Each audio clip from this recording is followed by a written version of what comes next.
you can't redefine racism. And acknowledging racism is fine, but it's far from sufficient. It's not enough to only acknowledge racism. We must abolish racism. I understand that change can be discomforting and unsettling, but we will not sacrifice our humanity for your comfort. So to the UT administration, the eyes of Texas, this nation, and this world are on us. We can't afford to place profit over people and bow to pressure from bigoted donors. We must do what is right and remove this racist song immediately, which is why we're here today. And with us, we have State Representative Ron Reynolds, who also serves as Vice Chair of the Texas Legislative Black Caucus. We have Mr. Gary Bledsoe, who is President of the Texas State Conference of NAACP units and a two-time UT alum. We have sophomore Zion James. We have junior Judson Hayden, who is also a member of UT's band and president of the Black Band Members. We have Dr. Martinez, who is a professor with the History Department at UT.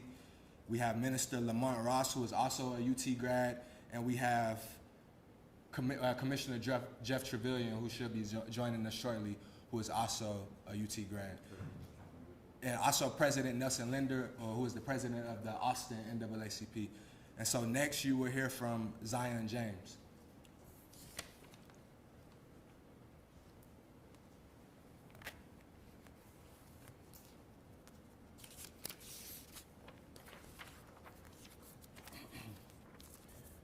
Good morning, all. I am Zion James, a second-year Sociology and Black Studies double major at the University of Texas. On behalf of the Black UT community, former, current, and prospective, we denounce the usage of the Eyes of Texas as the alma mater of UT. The song holds a racist history with the Black community, whether it was being debuted at an annual minstrel show, sung at the Capitol to protest integration, or being idolized from a notorious Confederate leader. As Black students, we're conflicted on how we're told to transfer or choose another school. Yet, without any Black presence on our campus, there would be no PCO, no Durham Hall, no Martin Luther King Jr. statue, or sports team to keep our school with great revenue. In addition to not using the school song as demanded by the Black President's Leadership Council, we insist that UT make efforts in Black retention by allocating more scholarships and financial aid to Black students, creating more affordable housing, and appointing more Black professors and teachers' assistants to teach classes. Additionally, we demand for required trainings on race, anti-racism, and UT's racist history. We also ask for increased transparency between UT administration and students to adopt equitable and inclusive practices in recruitment, selection, and promotion of UT faculty. Lastly, we demand that all buildings named after people with racist history to be renamed after people who have contributed to UT to make efforts to make it more equitable and inclusive. To remain updated on undergraduate efforts on these demands and much more, please reach out to our Black President's Leadership Council on our campus. In closing, I ask all those who oppose these demands and the countless others that we have, in 10 years when someone asks, where were you and how did you feel about this time that we're in? What side of history do you want to be on? Thank you. Next we'll hear from Judson Hayden. Hi everybody, my name is Judson Hayden. I'm a junior communications leadership major. I'm also a member of the Longhorn Band and president of LH Blacks. I'm here today just to sort of speak on my experience throughout this whole ordeal. First and foremost, the university's handling of this whole situation has been horrendous at best. It's been made very clear that the university had a narrative and then picked all of the evidence to confirm that narrative. As you can see with the new report that came out and all the evidence that was released on it. Me personally, I've been in countless meetings with the university administration, the Eyes of Texas committee, with directors, spanning over the course of the last couple of months. I also have been on the receiving end of a lot of online attacks. People have recognized me in person from my availability in the media, from seeing me on the news. And with all of that, the university hasn't offered any protection to its students who are calling out this injustice. I call on the university to acknowledge its true history, to include all of the evidence that they have excluded in the report, and to make sure that the UT campus is a safe place for all Black students here. Thank you.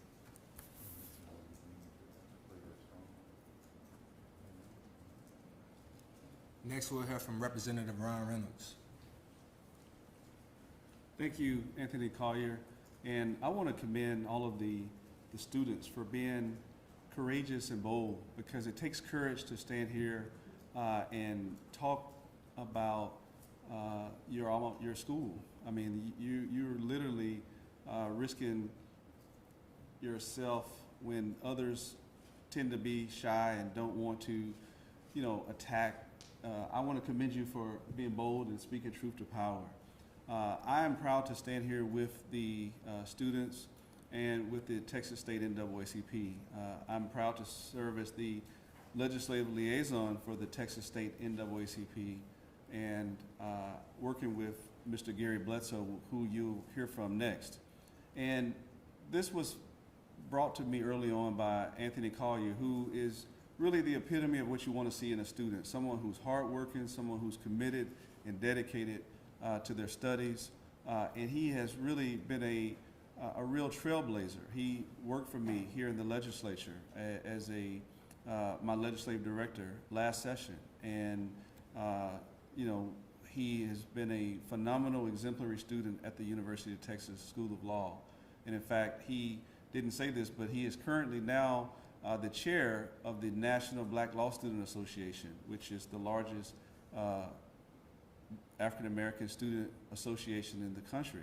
And so he has been a tremendous leader as well inside and outside the classroom. And that is what you want to see.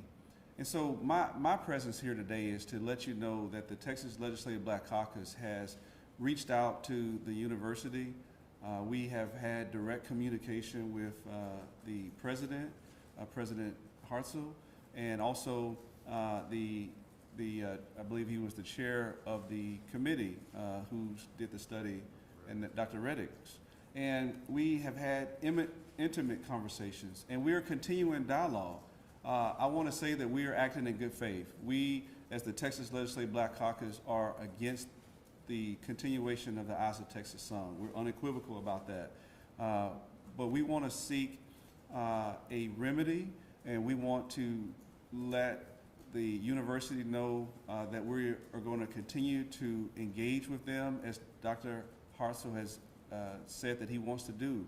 And so even today, after this press conference this evening, we are going to have a conversation. And I am optimistic that with some of the new evidence and the students who are engaged, we made it very clear that the students have to be at the table, because at the end of the day, that's what it's about. Making sure that the students have a climate and an environment that they can learn and experience the whole college life without, worrying about discrimination, worrying about any form of racism or bigotry.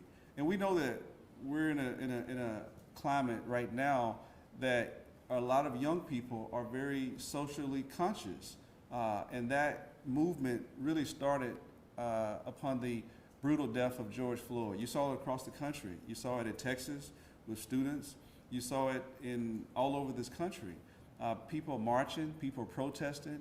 And so there is a social consciousness that we haven't seen really since the Civil Rights Movement, where people are engaged and people are removing epithets of racism. That's statues here at this Capitol, on the University of Texas campus, and all across this country.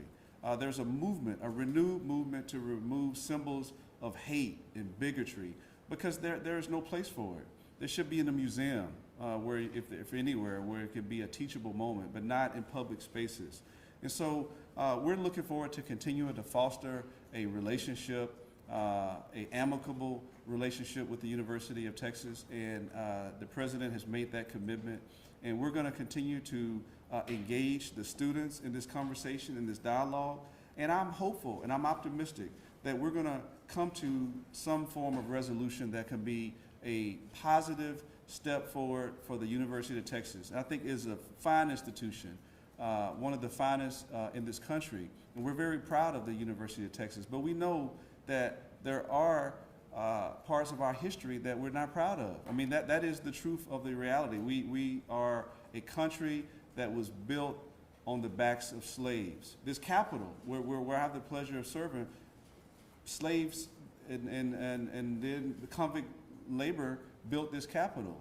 And so there's a lot of history when you look at this country, and we have to be truthful about that racist history. We can't, whitewash it. We can't pretend like it doesn't exist. It is real, and the University of Texas has to own that. And I'll end by this. I mean, former President Kennedy said it best. He said, "Let us not seek the Republican answer or the Democrat answer, but the right answer. Let us not seek to fix the blame for the past. Let us accept our own responsibility for the future."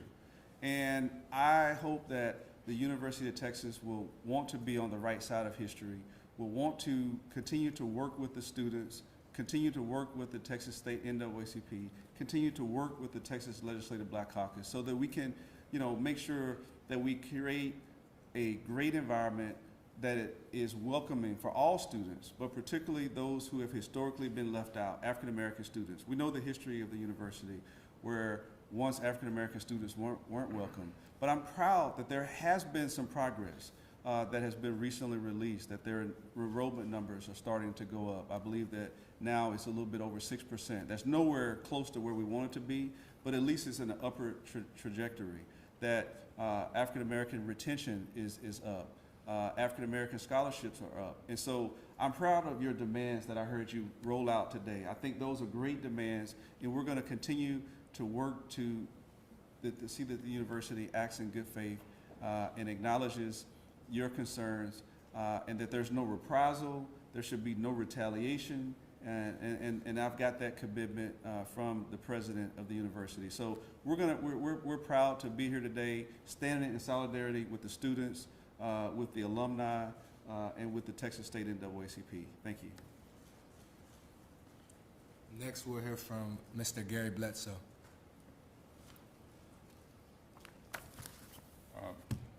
So thank you, Mr. Collier. You're a great young leader, and what maybe you don't know, he's the current Student Bar Association president at the University of Texas School of Law, which is unthought of for a mid-law person to have that position. That's normally something accorded to a third-year law student.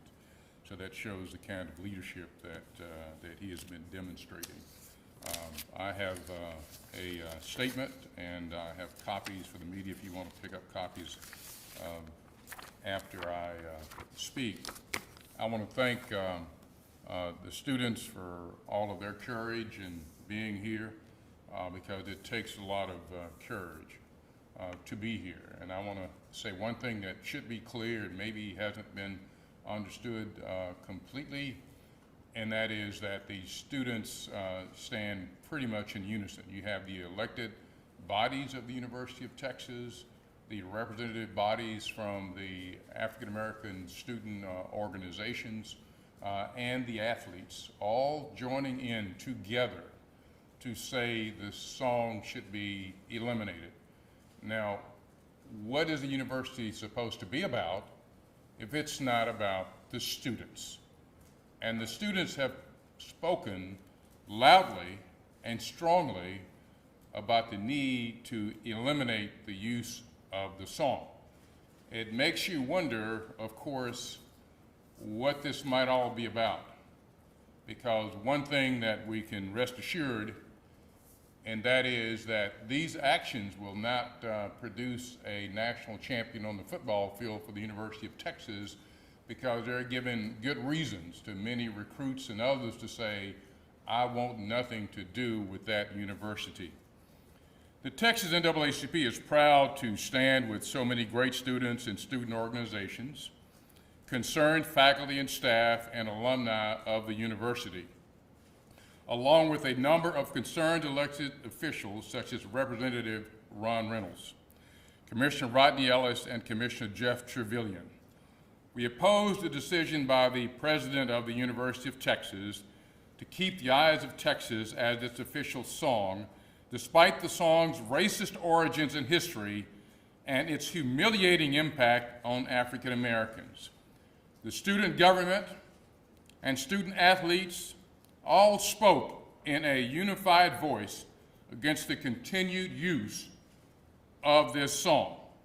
We want to make clear that the report issued by the 24-member committee should not be used to sanitize or justify a song that debuted in minstrel shows with lyrics that were embraced because of lore that connected them to Confederate General Robert E. Lee. In fact, we think the work is incomplete, but as it stands, it clearly supports the elimination of the song. UT seems to think that because the song's lyrics are not overtly racist, that there's no harm, no foul. It's unconscionable that UT officials have not thought about the matter from the impact on black people, that the song is mired in the racist traditions of minstrel shows and blackface wearing white students. We will continue talks so they understand the impact and facts. The minstrels were performed to degrade and mock African Americans as a form of entertainment for white people. That is as racist as it gets. Most of these facts were noted in the report. It is our understanding that the university will reconsider this decision based on new information if provided. Representative Reynolds and I have agreed to submit the new information from Dr. Martinez in the hope that the university will reconsider the use of the song so that all students will feel respected and wanted when they attend the university. Hopefully they can find a school song that unites instead of divides. I want to say finally that the university hopefully will receive this information in good faith. Dr. Martinez has done good research to show that the work of the 24-member committee was incomplete, and he helps to complete the story. And so some of the things that were not clear based on the research that was done by the committee are clear based on the research of Dr. Martinez. Thank you.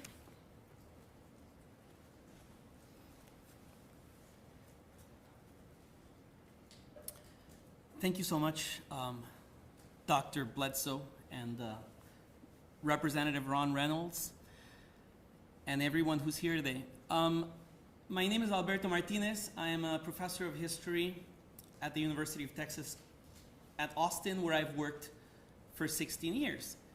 Like many other people, I was looking forward to UT's report about its song with curiosity to see what they would find.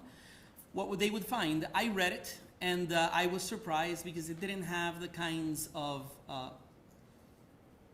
details, specifications that I would expect. For example, regarding what was already a long-lasting contested issue of whether or not the song was inspired by Confederate General Robert E. Lee. The report says, very likely it was not. That's not how I do history. When I do history, I want to find out what happened.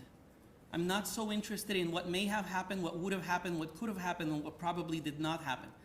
I'm just interested in the facts. What happened? President Prather, 1900, third president of UT Austin, stated to medical students back then that just as General Gregg in the Civil War had said, the eyes of General Lee are upon you, and then sent them off to march, to charge against the Yankees, so too he said to these students, the eyes of Texas are upon you. This was well known. It appears in the report. It's been known for decades. The question then becomes, the historical question is, did that event happen? Did President Prather have sources? Did this happen in the Civil War? Was his statement inspired by facts about General Lee? He said it happened in the Battle of the Wilderness. I looked up the Battle of the Wilderness, North Virginia. I looked up who were soldiers, participants in the Confederate Army who wrote accounts of those incidents. May 6, 1864, I found at least 3 accounts in which the soldiers confirm what Prather said. In other words, it is completely clear that the phrase, "the eyes of Texas are upon you," and the title of the song are based on words by and about General Lee in 1864 in the Civil War as they were about to charge Yankees in the woods to defeat them, a battle that the Texas Soldier Brigade won. The report that was produced by UT's committee similarly stated that our school song was written to be the song of the university. But they don't say exactly when. They say 1903, and as I was reading the report, I thought what they really mean is 1902. So to me, that's very fuzzy, it's hazy. When exactly was it made? What month? What day? What hour? So that's the kind of question I decided to try to solve, and sure enough, I found answers. If you normally do something, many years ago, people can forget, but if what you do becomes extremely famous and successful, scores of people will ask you for decades, how did you do it? How did you do it? People who knew you, will tell reporters, will tell historians how it happened. So looking at these accounts, I found that the song was composed for UT's first official minstrel song, organized by the athletics director, Frank Homer Curtis, a minstrel show that happened on May 12, 1903. It wasn't just written for the show, it was written on the day of the show. The guy who they had asked to write it, the guy who they have prodded and insisted should write it, had not written it, so they went to his room. In some sense, they locked him up, they besieged him. In the words of the organizer of the Glee Club, the manager, they kidnapped him, and he wrote the song on this now famous wrapper of laundry. He drafted this, they didn't like it, it wasn't funny, so they edited it, and out came The Eyes of Texas on that same day. When was the song created? On May 12, 1903, urgently, last minute, said the author. This was a last minute thing for the minstrel show. And now what's the problem? The problem is that American English language does not capture reality. So ugly things get cute words like minstrel show. The phrase itself alone sounds harmonious and pleasant. I'm looking forward to going to the minstrel show. What it was white students and adults, sponsored by the governor of Texas, the president of the university, the athletics director, would go to the opera house in downtown and make fun of black people. That's what it was. Students, adults painted their faces in black and had a hell of a great time laughing at the culture, the way of talking, the intelligence of African Americans.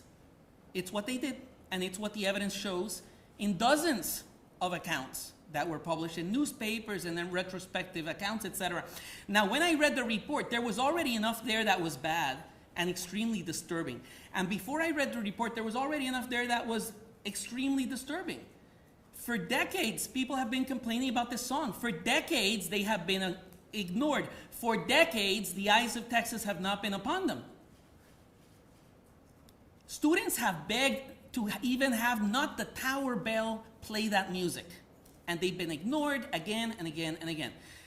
Most newspaper articles, maybe every single one that I've read since summer 2020, have ignored the fact that the two governing bodies of students of our university have condemned this song and have officially requested in writing that this song not be the song of the university. That is student government and the Senate of College Councils, both in 2020. Now we've got football athletes, other athletes, marching band members, stories of threats. If you don't play this song, you're not going to have a professional career. This is not a unifying song. So,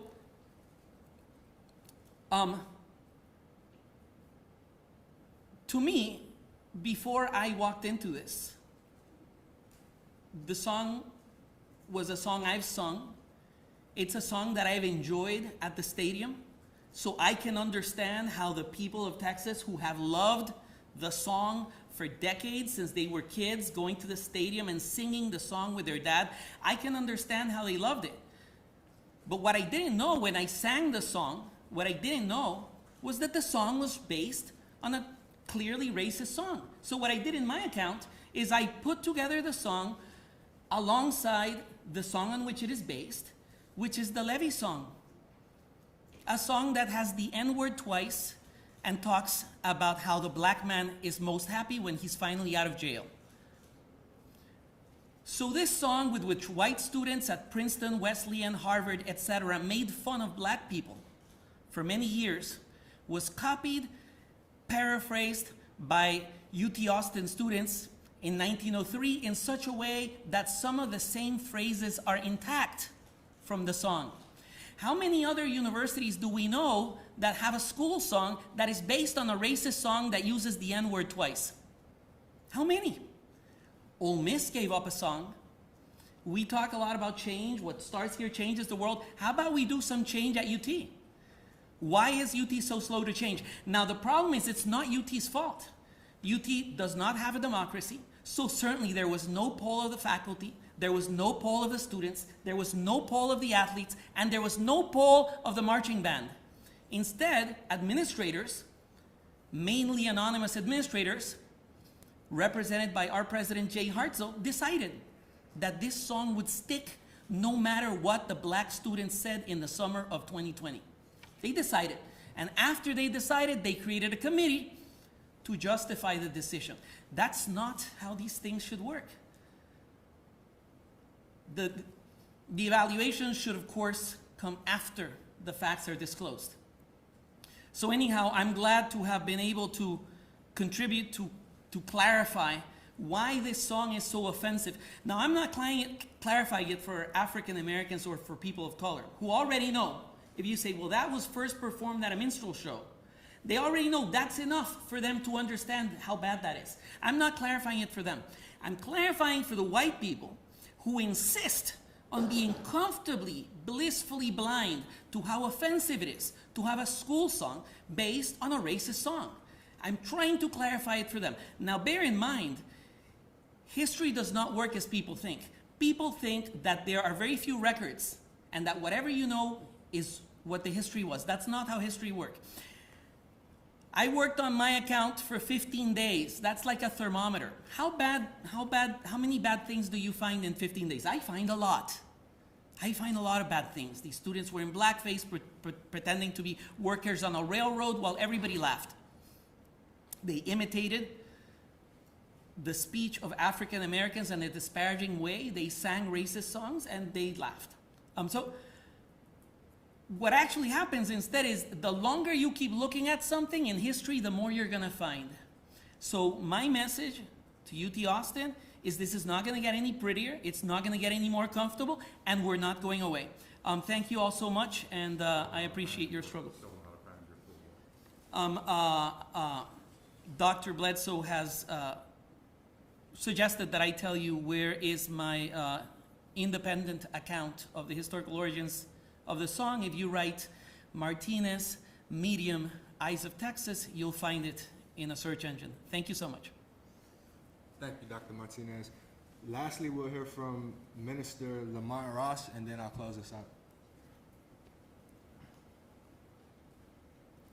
I'm Lamont Ross, minister of the Marcellus Avenue Church of Christ in Dallas, Texas, as well as a 2000 graduate of the University of Texas at Austin. As we have been talking today, really the thing that we are wanting is that the school live up to its name. It is called the University of Texas. As such, it belongs to the people of Texas, not a certain group of people, not rich people in Texas. It belongs to all people in Texas, and it should be as welcoming as the name suggests.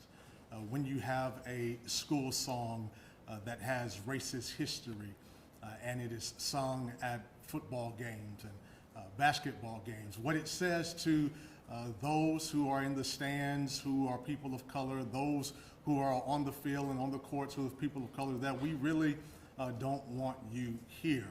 We are not as welcoming as the name suggests. And so we're asking that the school really just live up to its name and truly be the university that all Texans can be proud of. As we think about history, history often has a dark element to it. And one of the debates that is often had is, do we get rid of all the racist symbols and in a way whitewash history? But in my view, what we do is that we recognize history, but we don't honor history that dishonors others. We recognize it, but we cannot continue to honor history that dishonors others. And so we're just calling on the University of Texas to truly be the University of Texas. Thank you, Minister Ross, and thank you all for being here today and for providing us with the platform to speak truth to power. And I appreciate everyone who spoke today, the leadership of the undergraduates, alum, Dr. Martinez, and especially Representative Ron Reynolds and Mr. Gary Bledsoe, who are two mentors of mine who lead by example and who I look up to and I admire very much. Another one of my mentors has released a statement that he would like for me to share with you all. He is also similar to me. He went to Texas Southern University undergrad and went to University of Texas School of Law. Former state senator and current Harris County Commissioner Rodney Ellis. And Commissioner Ellis says that in response to the University of Texas Committee report on the Eyes of Texas, finding the song had no overtly racist intent, Harris County Commissioner Rodney Ellis issued the following statement. Give me 1 second. I support the Texas NAACP and the Texas Legislative Black Caucus in their disagreement with the university's report. I have been a long-time advocate of removing monuments and symbols of racism from public spaces in favor of including and honoring diverse figures whose efforts better reflect our shared values and aspirations. Commissioner Ellis went on to say, at this pivotal moment of examination of systemic racism in our nation, all of our institutions have an obligation to ensure they are being deliberately inclusive in their practices, end quote. And something Commissioner Ellis said, and something that also Mr. Gary Bledsoe shared, is that the committee determined that the song is not overtly racist. And I just want to say that racism, be it overt or covert, is unacceptable. So thank you all for being here. We appreciate it. Oh, yeah, do you have any questions? Okay, Commissioner Trevelyan said that he's chairing a Capital Metro meeting, which is why he was unable to make it, but he's in full support as well. I'm Kate with you, the Texas Tribune. Representative Reynolds, you said that you're in conversation with President Hartzell. UT has been pretty adamant that they are going to keep the song really no matter what. And so what is some form of remedy that would suffice for y'all if they continue to keep the song? Well, myself, along with some members of the Texas Legislative Black Caucus, have informed him that we're against the University of Texas keeping the Eyes of Texas song. The president did say that they were going to keep it with the caveat that they're willing to continue to work to come up with other solutions. And the students named out some of their demands. He indicated that they were willing to continue to increase student enrollment for African Americans, work on retention, work on scholarships, and so it is our belief and hope that the president will continue to be open. There was no line in the sand. We made a firm commitment on both sides that we would continue the dialogue and that the students needed to be at the table so that and that's what it's all about. I mean, as I stand here, I'm reminded of, one of the things that Dr. King said, that the moral arc of the universe is long, but it bends towards justice.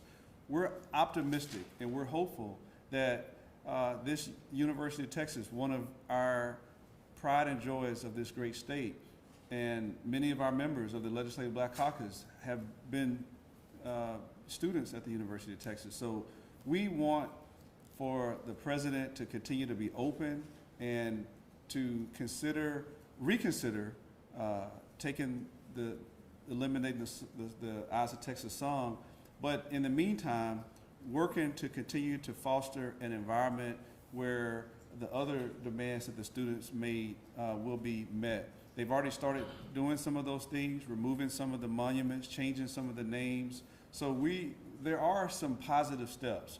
And I believe that as we continue to impress upon him, incorporating the concerns that Dr. Martinez has raised, I'm hopeful that the university will reconsider that decision. But certainly, that's something that they're going to have to make that decision themselves. But we hope that they'll reconsider and continue to incorporate the demands that the students have made. The demands are reasonable. They're not unrealistic. They're all tangible. They're things that the university can continue to implement. Some have already been done. Others that the president told me that they're still working on in good faith. So this is going to be ongoing. This conversation doesn't end today. This conversation will continue, and I'm optimistic that before the school year is out before the next school semester starts, that many of these things will be in place. And here from KVUE News, what was President Hartzell's reaction to the evidence you presented? Well, this evidence that was just recounted was new. It was before this conversation we had with him that information had been released. So I believe yours just recently came out a few days ago. Last Wednesday. So this information is new. I've spoken to him since then. He acknowledged the report and the findings of Dr. Martinez. The university is still doing their due diligence to vet what was in his report, so that there was they were doing their due diligence, so there was no conclusion. And so I indicated to him that what was in there was troubling, and he indicated that they were still doing their due diligence, but they would be responding in an appropriate manner. But I will say that he did seem concerned. He did seem very genuine. I've had conversations with people that drew a line in the sand and said, "Hey, it's my way or the highway." That's not what he did. He was very, very patient. And we grilled him. Some of our caucus members, we had some very tough questions for him in a private conversation. And we told him that we expected for him and his staff to be mindful of the students' concerns and our concerns about the racist nature of the song. So we didn't mince words. We were very deliberate. And he was very forthright and honest and said that, hey, you gave me some more things to think about, and that's why we agreed that we would continue the dialogue. So there's been no conclusion. I think this press conference, the information that was released in his report, to me, it's all of a part of the process of continuing the dialogue, and maybe they will have a different position. I don't know yet. Dr. Martinez, the last that I heard from the committee leaders when they released the report was that they had reached out to Washington and Lee directly to see if they could find any evidence confirming whether the Eyes of Texas had come from anything that Robert E. Lee had said, and they said that they couldn't find any. Talk about how your findings relate to or refute that. For sure. At some point during the 20th century, story started to circulate that President Prather of UT Austin was inspired by a statement of General Lee when he was president of Washington and Lee University, back then known only as Washington University in Virginia, from 1865 until 1870, when he passed away. The statement was, "The eyes of the South are upon you." That story was investigated by the Eyes of Texas Committee, and they didn't find any evidence that General Lee did say that statement at the end of the speeches. But that story is not what I researched. What I researched was what is the origins of President Prather's statement in 1900, the earliest statement, "The eyes of Texas are upon you." So I can do that professionally. I research a lot of myths and stories. How do stories evolve and arise, even if they're myths? What I was doing in this project was different. I wanted to know the history of the song. Everybody acknowledges, including the composers of the song, that the song comes from a phrase spoken by President Prather in 1900 and subsequently until he died in 1905. Everybody acknowledges it.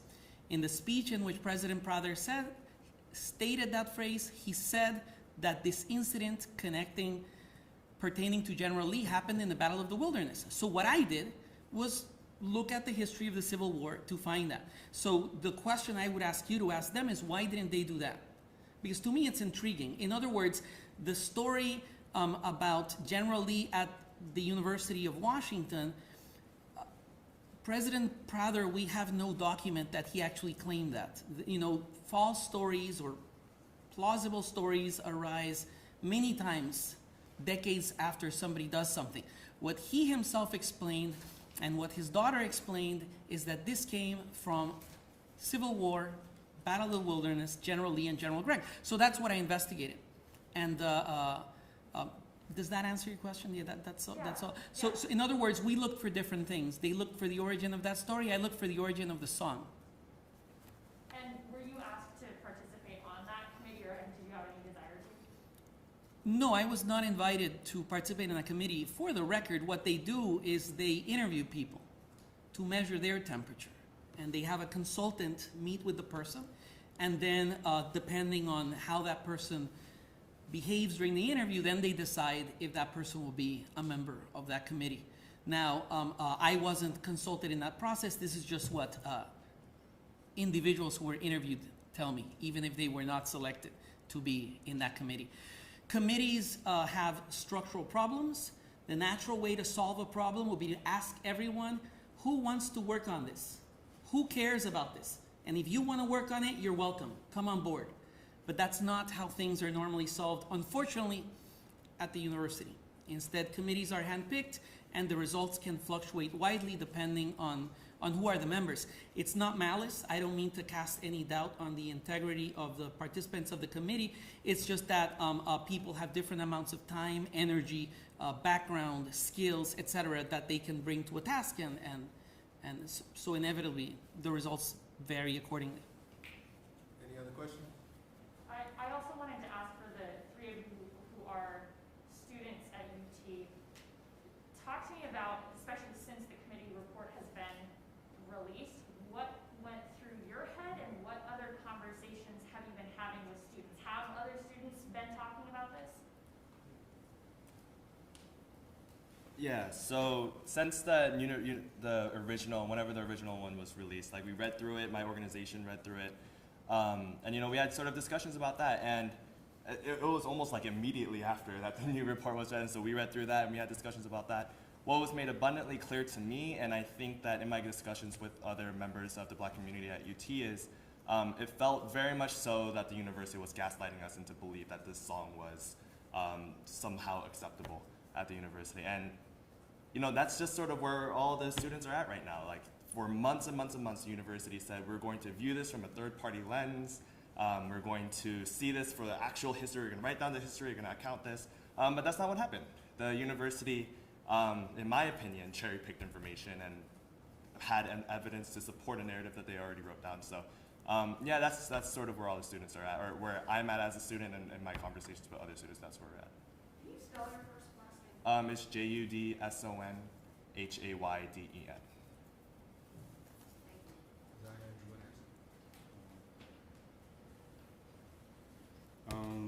When the report was released, I was shocked, but I wasn't surprised. That's what a lot of us Black UT students, we said, because he already said in the song that he said he wasn't going to change it.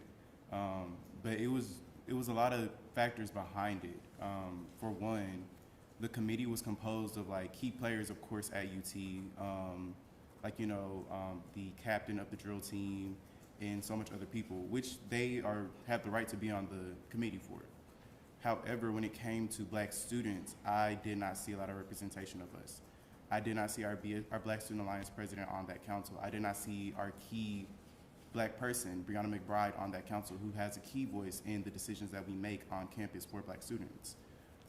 It was just disheartening to see, simply because I didn't see, not even because of representation, but simply because the people who are fighting for this and have been the key people in this were not on that committee at all. So it was just very, it was just very disheartening, and it was very disappointing to see. And what is your name, I'm sorry? Oh, Zion James, Z-I-O-N James. So I had meetings with the execs of the Student Government Association and with the Senate of College Councils. The meeting that Representative Reynolds referenced with President Hartzell, I attended that meeting along with the president-elect of the Student Government Association and Chairwoman Collier of the Texas Legislative Black Caucus and President Hartzell tasked myself and the president-elect of the SGA to work with President Hartzell and the committee to implement some of the committee's recommendations. So we have met extensively since the committee report came out, but we're still not satisfied. Have you guys been able to talk with any of the students who served on that committee? I spoke with one of the students who served on the committee. The current president of SGA served on the committee, and she has expressed to me that she's opposed to the song as well. So I have spoken with her before and after the committee report.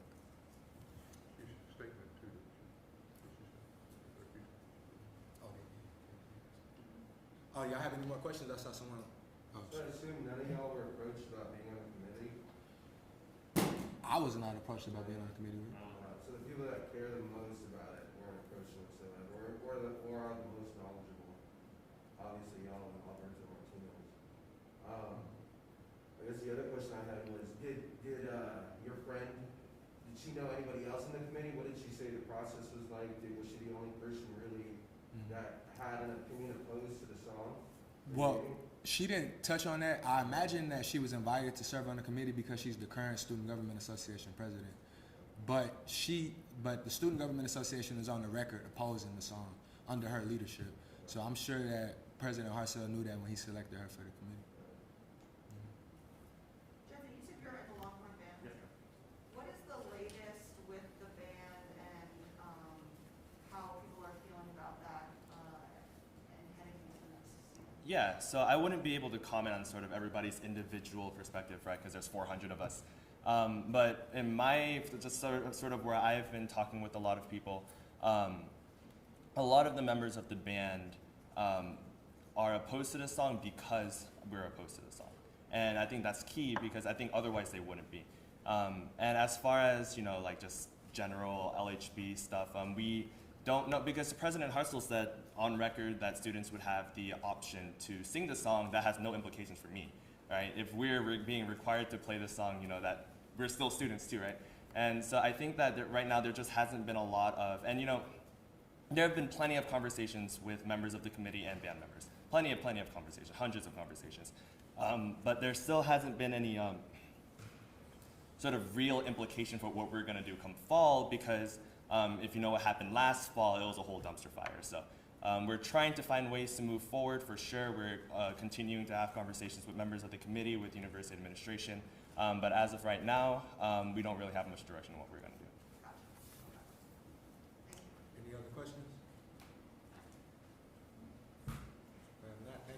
What year is everybody? I'm a junior. I'm a sophomore. I'm a second-year law student.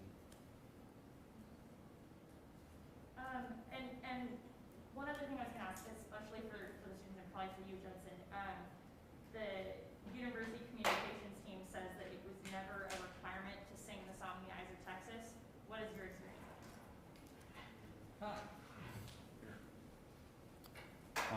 Personally, I haven't been to any sporting events because of COVID restrictions and guidelines and et cetera.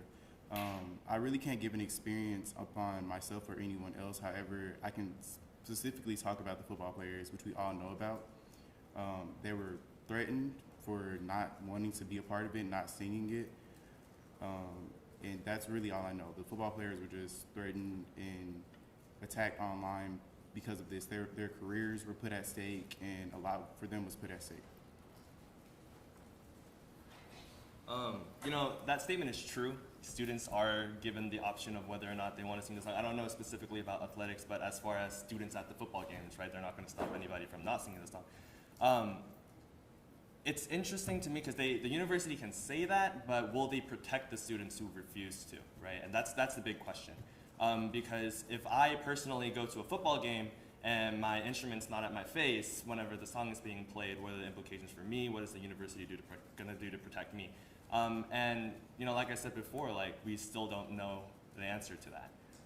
Is the Longhorn Band going to be required to? I don't know. I wouldn't be able to tell you. And all of this, I just want to clarify that all of this, I'm just speaking on my experiences and definitely not trying to speak for anybody else or a group. But we just don't know, and that's a part of the issue. What do you play? Saxophone. Let me have one point to that. It's humiliating to be able to be required to sit for the song or to be in the presence when the song is played. It's not whether you have to sing the song or not. That is humiliating and denigrating to require you to be there while others stand and sing and pay homage or honor to a racist song. So that's the issue, not whether you sing it or not whether you stand, but whether you have to be there. In some ways, that is more problematic than a statue, because a statue you can walk by, but you're a captive audience when that song is played. Any other questions? I have one more question. Dr. Martinez, how long did it take you to find before you realized UT was wrong about their statement that this song was not racist? How long were you researching before you stumbled upon the truth that they're wrong? UT. In 2 days, I had found multiple things that are not in the report. Before I left for spring break, I read the report, I think, on a Tuesday. I left for spring break on a Friday. When I left, the main question in my mind was, did this song originate from General Lee, which is a point that the university had denied multiple times. A few more days, and I found that. The advantage we all have now as researchers in history is that countless millions of sources have been digitized and scanned and are instantly available and searchable in ways that simply did not exist at all 20 years ago. There is an army of people scanning these sources. In some cases, they're newspapers. In other cases, they're books, letters, etc. So that's why finding contrary records happened in relatively little time. But it was still plenty of work for me, even though the time span is just 2 weeks. I also want to acknowledge Bishop Dixon is here, who's the president of the Houston NAACP. So thank you for being here. We appreciate that. Any last questions?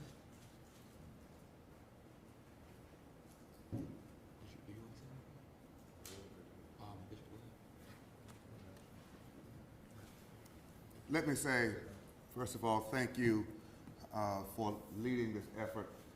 Thank you, Representative Ron Reynolds, and our other legislators, and certainly to our state president, and thank you, Professor.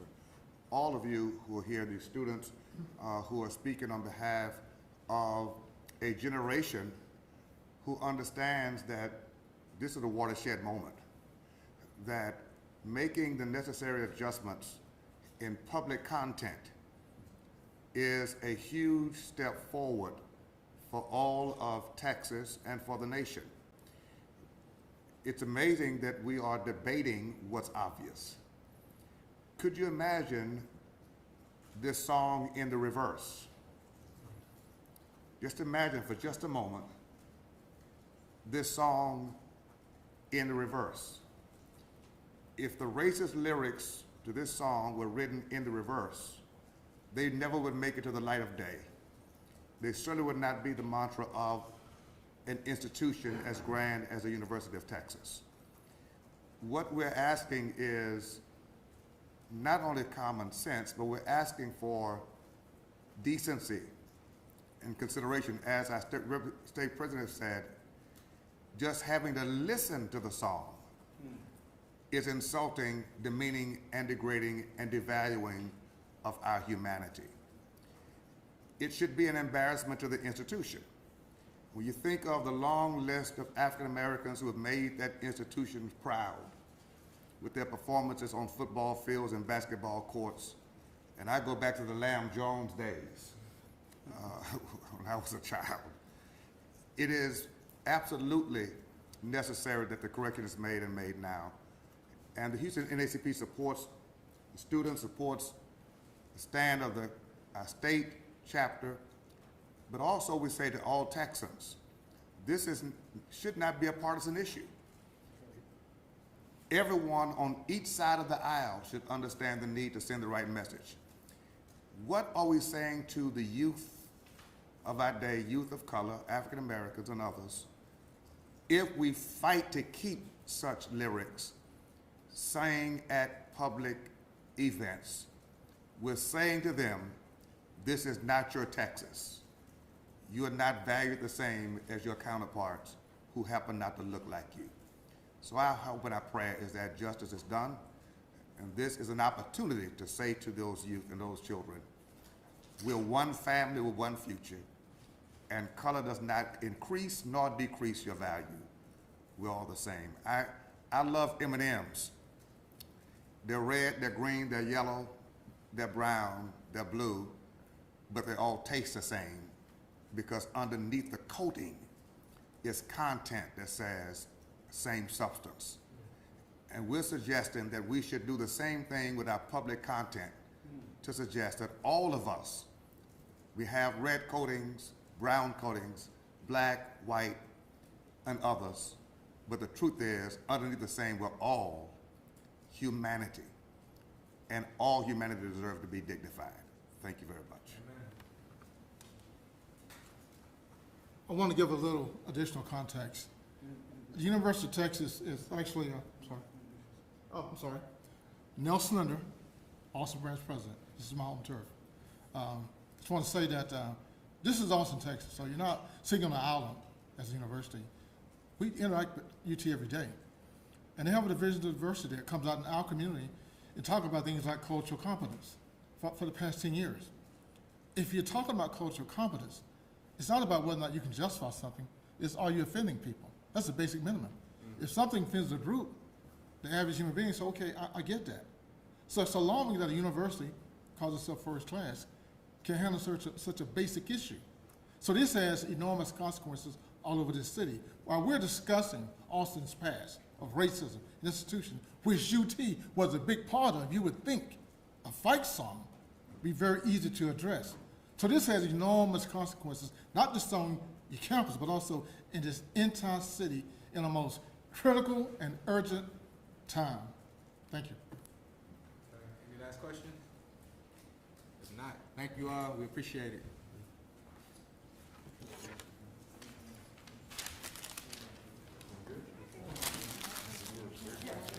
Good to see you.